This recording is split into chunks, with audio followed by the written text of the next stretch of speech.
Alexandre, c'est un nouveau sondage léger qui vraiment là, démontre des tendances claires. D'abord, le retour à cette espèce de dualité souverainiste-fédéraliste et la chute de François Legault qui se poursuit.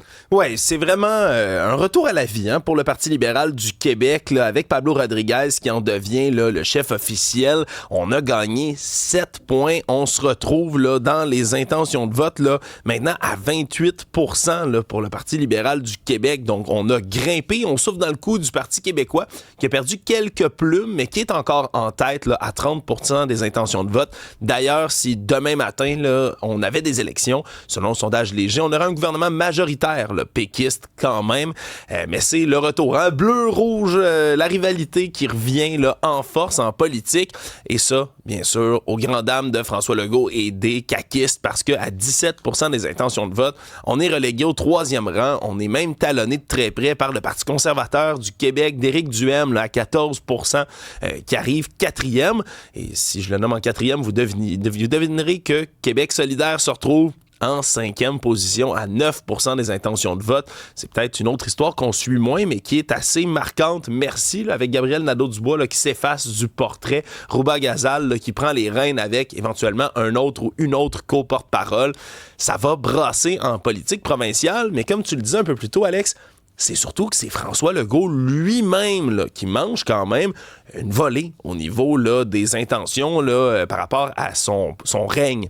On dit qu'il y a juste 28% des gens en ce moment qui sont satisfaits de ce que François Legault fait. Donc 28% qui voudraient qu'il reste, 50% qui aimeraient le voir quitter. On est dans les mêmes niveaux à peu près que les niveaux de satisfaction qu'avait Justin Trudeau avant de quitter là, en début d'année. Et on se souvient comment le film a terminé. Oui, il a fini, il s'est accroché et finalement a décidé de quitter. Et même si François Legault, lui aussi, continue de dire puis de répéter ad nauseam partout, je vais rester, je vais me présenter en 2026, ben, il pourrait bel et bien quitter. Puis là, ça devient l'autre question. Si François Legault s'en va, est-ce que la formation politique qu'il a lui-même fondée, faut-il le rappeler, va lui survivre? Et là, c'est encore Geneviève Guilbeault qui serait la meneuse en cas là, de course à la chefferie au sein de la coalition Avenir Québec, mais elle domine pas du tout. Là. Christian Lebel, Sonia Lebel, Simon-Jeanin Barrette, Bernard Drainville, des grosses pointures de la CAQ qui pourraient lui succéder éventuellement. Ce serait une course intéressante si jamais la coalition Avenir Québec tentait de se recadrer après un éventuel départ de M. Legault. Et je veux un 3e mandat. Oui, ben... Oui. Tu l'as dit que son ton, hein? Oui. Oui, un peu Scooby-Doo, je trouve. Dans le cas de M. Legault, il y a son souhait. Il y a son souhait et il y a la réalité. Autre volet de ce sondage-là qui est intéressant, c'est au niveau de la souveraineté. En ce qui concerne les appuis, 36% des citoyens seraient favorables à faire du Québec un pays. Et là, quand on décortique ça, c'est de voir l'appui à la souveraineté chez les jeunes, chez les 18-34 ans. 48% des Québécois sont séduits par l'idée de faire du Québec un pays. Ça, c'est, si on compare il y a un an, ces chiffres-là, c'est 20% de plus. Et tu parles de dualité. En ce qui concerne la souveraineté, ben là, on risque d'être face un peu à cette dualité-là où les appuis sont plus élevés chez les jeunes et un peu moins élevés chez les plus vieux. Maintenant, quand on regarde le portrait de la situation, oui, il y a un effet Pablo Rodriguez. Il se matérialise. Là. On en avait beaucoup parlé lorsqu'il y avait cette course interminable à la chefferie du Parti libéral qui a duré à peu près 3 siècles. Là, c'est terminé, c'est Pablo qui est là. Il y a un effet plus 7 tout de suite. Pour François Legault, là, c'est à se demander où sera le plancher, là. Parce que là, le traîneau descend, puis à chaque sondage, on se dit, ben, si tu le plancher, ben non. Faut comprendre que la session parlementaire a été extrêmement difficile. Pensons juste à SACLIC, là. Ouais. Juste la commission d'enquête SACLIC, à chaque jour, là. On en apprend. Puis c'était des aberrations. Tu te dis, mais voulez-vous même dire comment on est géré? Après ça, il y a eu toute la question de l'hôpital Maisonneuve-Rosemont, les établissements vétustes à plusieurs endroits. La CAQ a aussi tiré dans le chaloupe en ce qui concerne le réseau de la santé. Et là, je veux juste attirer votre attention lorsqu'on regarde des chiffres comme ça. Là. Quand 50% des répondants souhaitent que François Legault parte, c'est un vent de face, là, mais à écorner les bœufs, là. Et quand on regarde les successeurs, bon, Geneviève Guilbeault à 23%, c'est toujours elle qui mène, mais sais, regardons ces dossiers. Là. Est-ce que ça va si bien que ça, les dossiers de Geneviève Guilbeault en ce moment? Non, mais je vous pose la question, là. Tu sais, est-ce qu'elle a perdu de son lustre au fil des ans? Elle est toujours première, mais est-ce que la solution viendrait, je vais mettre ça au conditionnel toujours, parce que peut-être que M. Legault va s'accrocher, c'est son parti, mais si solution il y a, est-ce que la solution viendrait réellement de l'interne? Un mot sur Québec solidaire, là, à 9 là. Sincèrement, c'est catastrophique. Non, mais ce parti-là va nulle part. Ce parti-là est complètement en déroute. Et là, c'est à se demander aussi, puis je regarde les candidatures, en tout respect avec les candidatures, des gens aussi qui sont en place pour co-porte-parole-là, puis cette structure-là. On voit vraiment là, que depuis le départ de Gabriel Nadeau-Dubois, lui, avec ses grandes qualités et ses défauts, s'il y en a un qui était capable de faire de ce parti-là, puis faire prendre ce parti-là, le fameux virage pragmatique puis de gouvernance, ça aura été lui. Oui. On l'a raté le virage, puis on est en train de pogner le clos et pas à peu près. C'est un sondage léger qui est très révélateur, là, je trouve, aujourd'hui, Alexandre. Ben oui. Revenons aussi dans les autres nouvelles. C'est une opération de recherche et sauvetage qu'on a surveillée beaucoup au cours des derniers jours. Cet écrasement de l'hélicoptère d'Air Médic là, au nord de Natashquan, finalement, les 3 corps là, qui restaient à être récupérés ont été retrouvés. Oui, il faut dire qu'on n'avait plus beaucoup d'espoir là, de retrouver qui que ce soit de vivant dans cet écrasement-là qui s'est fait là, sur le lac Ouatchichou, sur la côte nord, repêché finalement, puis ça a repris à la Sûreté du Québec les renforts de l'Agence des services frontaliers du Canada. C'est peut-être ce qui est intéressant dans ce dossier-là, c'est qu'eux avaient du matériel que la SQ n'a pas, c'est-à-dire un drone sous-marin qui est muni de caméras puis qui est capable d'aller fouiller, on se comprend, à des profondeurs, à des températures que les plongeurs de la Sûreté du Québec n'ont pas nécessairement accès à ce moment-là. On l'a utilisé, on a confirmé la masse qui avait été repérée par la SQ dans le lac et c'était bel et bien donc cet hélicoptère écrasé avec 2 membres d'équipage et une patiente à bord. Je rappelle qu'un des membres de l'équipage, lui, qui a été retrouvé vivant, qui a réussi à s'extirper de l'hélicoptère. Mais pour les autres, malheureusement, on est resté dans la carlingue et là, on a pu aller récupérer les corps à l'intérieur. Donc, malheureusement, 3 victimes qui perdent la vie dans cet écrasement-là. Et le Bureau de la sécurité des transports du Canada va continuer son enquête parce que ça aussi, ça va être à déterminer les causes exactes de l'écrasement. On a un témoin, ça peut toujours aider là, dans ces cas-là, mais quand même, les hélicoptères d'Air Médic sont non seulement, eux, résistants, adaptés à ces conditions-là de haute forêt, de manque de civilisation, mais les équipages sont formés pour ça aussi. Qu'est-ce qui s'est passé? Il y a plus de questions que de réponses, malheureusement, pour l'instant, et 3 décès. Oui, t'as raison. C'est le grand mystère là, derrière tout ça. Scène judiciaire, Gilbert Rozon qui donne enfin sa version des faits à son procès. Oui, qui, près de 8 ans quand même, après la première publication là, d'allégations sexuelles à son sujet, Gilbert Rozon qui s'est exprimé publiquement pour répondre là, à 3 des femmes qui le poursuivent là, pour 14 millions de dollars. Je rappelle qu'il y en a 9 dans ce procès au civil qu'il confronte. Et là, lui a donné une version des faits qui est quand même assez contradictoire là, avec celle qu'ont faite là, Annick Charrette, Lynn Charlebois et Patricia Tulane, en disant que lui, par exemple, dans le cas d'Annick Charrette, elle aurait fait l'amour sur lui.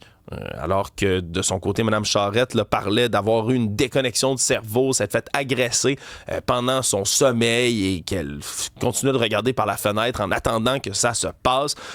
Gilbert Rozon également qui a décrit une relation là, complètement consentante avec Lynn Charlebois en disant que il n'a pas été l'amant parfait, mais qu'absolument rien n'a jamais été forcé. C'est du surpris des demandes de Mme Tulane en disant non, c'est elle qui tentait de me séduire depuis longtemps, je ne comprends pas. Bref, il est allé d'une version complètement contraire là, à celle des femmes qui l'opposent.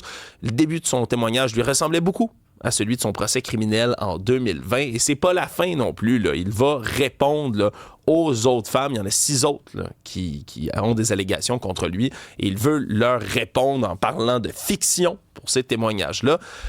À voir si cette fois-ci le tribunal là, au civil va pencher différemment qu'au criminel qui, je le rappelle, là, avait jugé qu'on n'avait pas là, assez de preuves là, pour pouvoir le condamner. On a beaucoup parlé des compressions dans le monde de l'éducation. Dans les derniers jours, on a même eu la sortie là, du syndicat, la FAE, qui demandait le départ du ministre Bernard Drinville. Ce à quoi Bernard Drinville a répondu « J'ai pas de leçon à recevoir de vous, vous qui avez privé les élèves là, de plusieurs semaines d'école pendant votre grève. » Mais là, c'est au tour des directions d'école de dénoncer ces compressions dans le monde de l'éducation. Notre collègue du journal, là, Daphné Dion-Vient, suit beaucoup là, ce qui se passe dans le milieu de l'éducation, puis particulièrement en ce moment, c'est les directions d'établissement là, qui réagissent un peu partout. Là. Elle a parlé entre autres à André Bernier, qui est directeur d'une école primaire à Québec. Lui dit, les compressions en ce moment, c'est pire que la fameuse, tristement célèbre, je vais le dire comme ça, austérité au Québec que le gouvernement libéral avait imposée là, dans divers milieux. Puis je le rappelle, l'austérité, c'était devenu le mot c'était au Québec là, une espèce de hantise pour tous les secteurs publics. Lui dit, non, c'était un peu cosmétique dans ce temps-là. Maintenant, c'est historique, ce qu'on doit faire. Il parle, par exemple, dans son école primaire, 87 000 $ qui doit être coupé. Puis il est obligé de couper des services en orthopédagogie, en éducation spécialisée, des activités aussi pour faire bouger les jeunes, des sorties culturelles, des formations numériques, tout ça aux élèves directement a dû être complètement coupé. Même son de cloche du côté, par exemple, du Centre des services scolaires des Patriotes en Montérégie, leur directeur général dit, parce que nous, il a fallu revoir à la baisse la quasi-totalité de tous nos ajouts de postes qu'on voulait faire dans les écoles. Là, c'est des compressions de postes alors qu'on a hurlé du côté du département de l'éducation qu'on devait avoir plus de profs, plus d'employés, plus de bras, plus de gens sur le terrain dans les écoles. Là, on est en train d'aller complètement à contresens et de couper des postes là, qui seraient nécessaires dans des écoles. Puis, on s'attend quand même à ce que, rendu à l'automne, il y a des places, il y a des profs qui manquent à l'appel malgré tout. Là. C'est un scénario qui revient rentrée scolaire après rentrée scolaire. Comment on va conjuguer ça du côté du ministère de l'Éducation? Ben, c'est une excellente question. Surtout que là, c'est plus juste des syndicats qui se plaignent, c'est les gens dans les écoles directement. Moi-même, je me suis entretenu avec des professeurs là, que je connais, des enseignants et enseignantes. Moi, on m'a confirmé qu'il y a des postes tout court, là, que ce soit en orthopédagogie, en éducation spécialisée ou même en enseignement qui sont coupés dans leurs écoles. On s'explique mal ça au moment où on manque de bras sur le terrain. Moi, je dois vous avouer que je suis préoccupé par, je dirais, par les impacts sur une génération carrément. Ouais. Pensez-y coup sur coup. Là. Il y a eu la pandémie. Ensuite, là, il y a ces compressions-là. Il y a les enseignants non qualifiés. Et là, après ça, non légalement qualifiés. Je vais faire attention. Et là, après ça, il y a la situation qu'on s'apprête à vivre, c'est-à-dire une espèce de gel budgétaire. Et c'est utopique de penser que les élèves vont pas en défrayer les frais, là, en payer le prix en bout de ligne. Ouais. Lorsqu'on coupe des services aux élèves, puis encore une fois, qu'est-ce qui va se passer? Ce sont les élèves qui vont être les plus en difficulté, qui risquent d'écoper. Et après ça, on se demande pourquoi, par exemple, il y a des chiffres au niveau du décrochage scolaire, pourquoi certains garçons réussissent peut-être moins bien à l'école. Moi, sincèrement, là, quand je regarde le portrait de la situation, c'est vraiment pas rassurant là, pour la prochaine rentrée scolaire. Puis à chaque année, on pompe de plus en plus d'argent aussi. On nous pompe de plus en plus d'argent dans les poches et ça ne s'améliore pas dans le réseau de l'éducation. Ça ne s'améliore pas non plus dans le réseau de la santé, Alexandre, à un point tel qu'il y a des gens, puis les gens à Mont-Laurier sont généreux, sont créatifs, se sont dit, parfait, notre hôpital tombe en ruine, on va essayer de prendre les choses en main par nous-mêmes. Oui, puis je sais à quel point tu es soucieux des deniers que tu verses à l'État, Alex, que nous versons tous ensemble. On doit tous l'être. Tu seras peut-être pas heureux d'apprendre que là, il faut faire des collectes de fonds pour aller rénover un hôpital au Québec, là, malgré presque 50% du budget de l'État qui passe dans la santé. Et là, c'est la population à Mont-Laurier qui a réussi à ramasser la somme record de 386 500 $. Tout ça pour être capable de faire des travaux là, de rénovation sur l'hôpital de Mont-Laurier.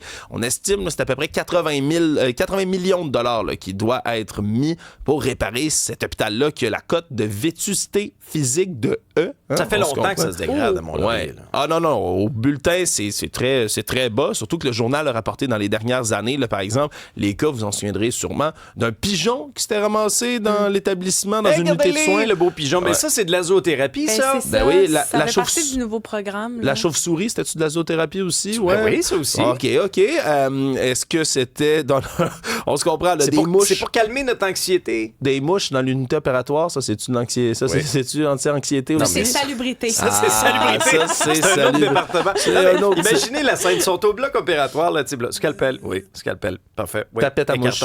Tapette. Oui, tapette. T'entends Non, en mais bruit de fond. tu dis, c'est fascinant, c'est ça. Puis c'est pas le moniteur là, qui fait ça, c'est la mouche. C'est fascinant, ça arrive au Québec en 2025. Ouais. Et là, c'est complètement fou. Et là, il y a 8 concessionnaires automobiles de Mont-Laurier qui ont décidé de se mettre tous ensemble pour aller au club de golf Vallée du Lièvre, organiser une espèce de tournoi de levée de fonds. Ils ont mis un Ford F-150 en tirage pour ramasser des fonds. Les gens ont participé en masse. Et c'est comme ça qu'ils ont réussi à retenir tout cet argent-là. Bon, on se comprend, 386 000, c'est pas 80 millions. Là. Eux ont aussi la récrimination en disant, regardez, c'est parce que le budget pour refaire le stationnement de l'hôpital Maisonneuve-Rosemont, c'est ce que ça nous prendrait pour refaire notre hôpital. On pourrait l'avoir, nous. Et là, ben, ça leur permet, entre-temps, de réouvrir l'unité d'ophtalmologie qui était fermée depuis un moment. Imaginez-vous donc qu'il faut se rendre à l'hôpital de Sainte-Agathe-des-Monts à 1h30 de route pour avoir des soins aux yeux, parce que dans leur hôpital, on ne peut pas. Bref, belle initiative des citoyens de la région, mais est-ce qu'on devrait avoir à faire des collectes de fonds pour nos hôpitaux déjà largement financés? C'est une bonne question. Ouais, belle initiative, oui, t'as raison pour la communauté, mais pour Québec, là, c'est gênant, puis pas à peu près. J'ai calculé 386 000, c'est 4 de qu'est-ce que on doit amasser pour... On lâche pas. À coup de F-150, on va finir par l'avoir. Ça va bien aller. Oui, ça va super bien. oui. Marianne, il s'appelle Villeneuve. Il s'appelle Denis Villeneuve.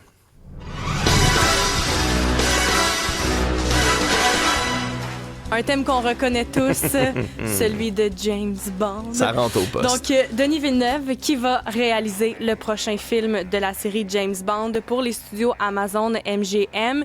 Il dit que certains de ses plus vieux souvenirs de cinéphile sont liés à 007. Il a grandi en regardant les films de James Bond avec son père. Pour lui, c'est un territoire qui est sacré. C'est une responsabilité quand même qui est immense, dit-il, mais également très excitante pour lui et également un grand honneur. Donc, il va assurer la réalisation de ce prochain long-métrage. Il va également ajouter le titre de producteur exécutif, tout comme Tania Lapointe. Il faut dire qu'il y avait déjà une rumeur à ce propos-là qui avait commencé à circuler la semaine dernière quand il y a un journaliste, Jeff Snyder, qui a révélé sur la plateforme X que Denis Villeneuve était sur une courte liste de cinéastes considérés pour ramener James Bond. Il y était 5 réalisateurs de renom à avoir soumis leur candidature pour prendre les commandes. C'est le 26e film de la franchise. Et selon des informations qui ont coulé récemment, le film pourrait être tourné l'an prochain. On ne sait pas encore qui va succéder à Daniel Craig pour l'interprétation de James Bond. Il n'y a aucune annonce qui a été faite encore, mais il y a différentes rumeurs. Les noms de Aaron Taylor-Johnson, Aaron Pierre ou encore Josh O'Connor qui sont tous des acteurs britanniques. Et selon les rumeurs, encore une fois, beaucoup de rumeurs. La seule chose qui n'est pas une rumeur, c'est que c'est Denis Villeneuve qui va réaliser. Il devrait disposer d'un budget d'environ 300 millions de dollars pour produire le 26e film de la saga qui pourrait prendre l'affiche en 2027, toujours selon les informations du journal britannique The Sun. Donc, moi, je suis un très grand fan de James Bond. Moi, je les ai tous vus, toi aussi, Alexandre. C'est une excellente nouvelle. De un, bon, ça démontre le grand talent. Il nous a ébloui avec plusieurs films. Récemment, bon, la franchise Dune aussi, que j'ai beaucoup apprécié. J'ai hâte de voir où il va aller avec la franchise James Bond. Et qui sera le successeur de Daniel Craig? Ben Moi, oui. ça reste encore mon gros point d'interrogation. Tu nous as avancé certains noms aussi. Puis j'espère qu'on va pas... Puis j'ai confiance vraiment là, en Denis Villeneuve, qui va pas dénaturer le personnage. À une époque où... Ben quoi que c'est moins vrai, mais moi j'ai un petit peu peur que là, tu sais, James Bond devienne woke ou quoi que ce soit. Là, j'espère qu'on va...